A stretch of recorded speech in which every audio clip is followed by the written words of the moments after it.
అందరికీ నమస్కారం అండి. Welcome back to my channel teach with Sirisha.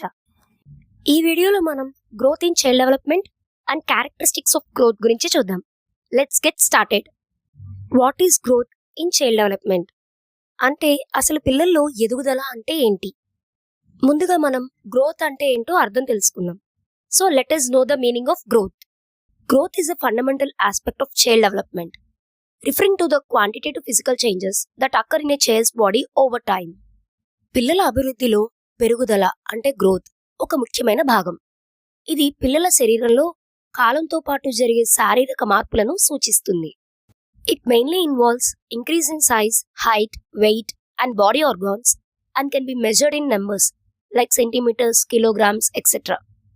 దీని అర్థం ఏంటి అంటే పిల్లల పెరుగుదలలో ప్రధానంగా ఎత్తు, బరువు, శరీర పరిమాణం మరియు అవయవాలు పెరుగుదల ఉంటాయి. పిల్లల్లో వచ్చే ఈ శారీరక మార్పులను మనం సెంటీమీటర్లు, కిలోగ్రాములతో కొలుస్తాము. Which means you can measure the size, height, weight and body organs of a child during their growth. Now let us continue with the characteristics of growth. దీని అర్థం ఏంటి అంటే పిల్లల పెరుగుదల యొక్క లక్షణాలు. Quantitative change. It can be measured in physical units such as height, weight etcetera. పరిమాణాత్మక మార్పు అంటే quantitative change.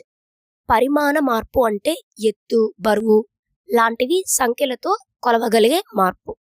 Physical in nature which refers mainly to body structure and organ size. భౌతిక స్వభావం అంటే ఇది శరీరానికి సంబంధించిన విషయం.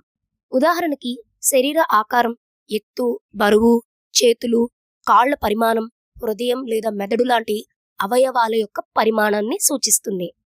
ఉదాహరణకి ఒక పిల్లవాడి చేతి పొడవు లేదా కాళ్ళ పొడవు లేదా మెదడు యొక్క పరిమాణం మారితే అది భౌతిక స్వభావం మార్పు అని అంటారు.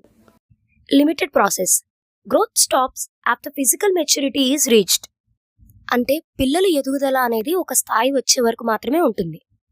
ఒకసారి శరీర పరిపక్వత అంటే ఫిజికల్ మెచ్యూరిటీ వచ్చిన తర్వాత పిల్లల ఎదుగుదల అనేది ఆగిపోతుంది. Individual differences. Growth rate differs from one child to another. ప్రతి పిల్లవాడి యొక్క ఎదుగుదల ఒకేలా ఉండదు.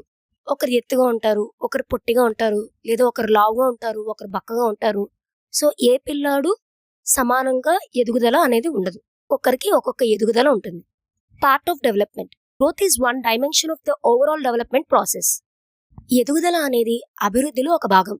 అభివృద్ధి అంటే development. So growth is a part of development. అభివృద్ధిలో శరీర పెరుగుదలతో పాటు అది ఎలా పనిచేస్తుంది అనే మార్పులు కూడా ఉంటాయి. నా నెక్స్ట్ వీడియోలో డెవలప్మెంట్ గురించి కూడా మీకు చెప్తాను.